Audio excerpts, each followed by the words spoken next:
Assalamualaikum warahmatullahi wabarakatuh. Perkenalkan, nama saya Sabrina dengan NIM 20002018. Program Studi Administrasi Pendidikan, Fakultas Ilmu Pendidikan. Baiklah, di sini saya akan mencoba menjelaskan tentang konsep dasar komunikasi organisasi. Pasti teman-teman tidak asing lagi bukan mendengar kata komunikasi, tapi apakah teman-teman tahu apa itu komunikasi? Komunikasi ialah suatu proses penyampaian ide, pikiran, ataupun informasi dari satu pihak ke pihak yang lain, dengan tujuan memperoleh informasi. Komunikasi biasanya dilakukan dengan cara lisan atau verbal, bisa juga dilakukan dengan cara non-verbal. Adapun istilah-istilah yang digunakan dalam komunikasi seperti yang pertama yaitu komunikator. Komunikator ialah si pemberi pesan atau si sumber informasi. Yang kedua yaitu komunikan. Komunikan ialah si penerima informasi atau pesan. Ada pula yang dimaksud dengan komunikasi efektif.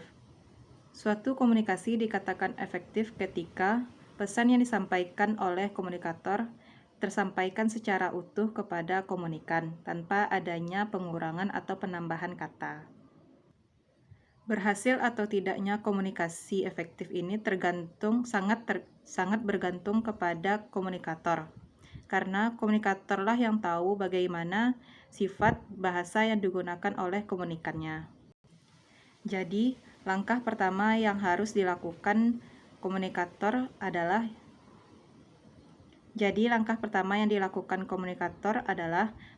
mencari atau mengetahui bagaimana komunikan atau lawan bicaranya, supaya komunikasi berjalan dengan baik.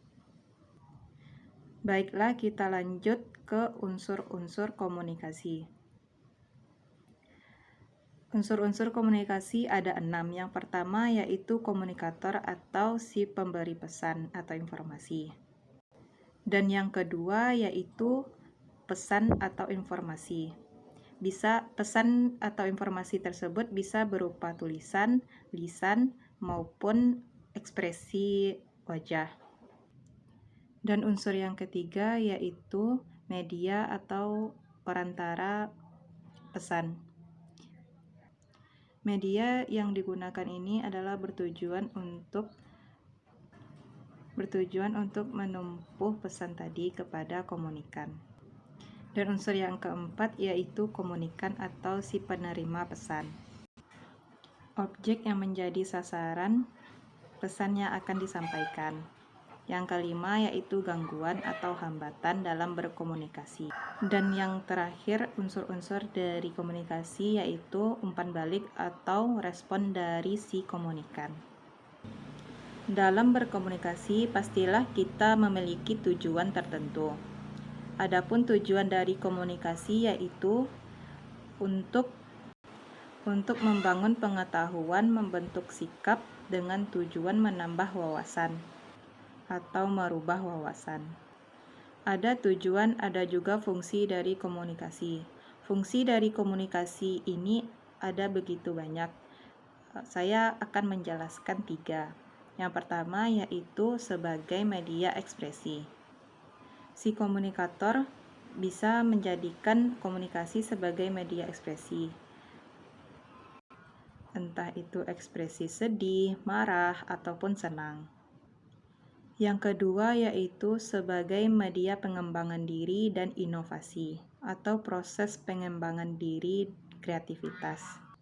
Dan yang ketiga yaitu proses transfer pengetahuan dan ilmu wawasan. Dalam proses komunikasi pasti ada terjadi hambatan, seperti yang pertama ruangan terlalu besar serta suara komunikator terlalu kecil. Dan hambatan lainnya seperti lingkungan yang berisik. Penyampaian informasi dari komunikator ke komunikan pasti terjadi penyandian pesan atau kode, yaitu bertujuan untuk untuk mendapatkan umpan balik dari si komunikan. Paham atau tidaknya komunikan dengan pesan yang disampaikan dengan komunikator tidak bergantung pada penggunaan EYD atau bahasa baku, melainkan menggunakan bahasa-bahasa yang mudah dimengerti serta kalimat yang tidak berbelit-belit. Berkomunikasi sangat diperlukan di lingkungan masyarakat,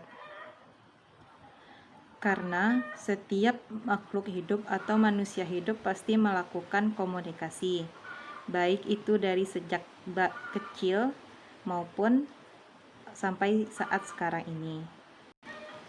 Tanpa teman-teman sadari bahwasanya bayi juga melakukan komunikasi, tetapi yang tahu arti maksud atau yang tahu maksud dari si bayi itu hanyalah orang tua si bayi. Baiklah, hanya itu yang dapat saya sampaikan. Kalau ada kata-kata yang salah atau penyampaian yang kurang tepat, mohon dimaafkan karena di sini saya masih baru belajar. Saya akhiri, wabillahi taufik wal hidayah. Wassalamualaikum warahmatullahi wabarakatuh.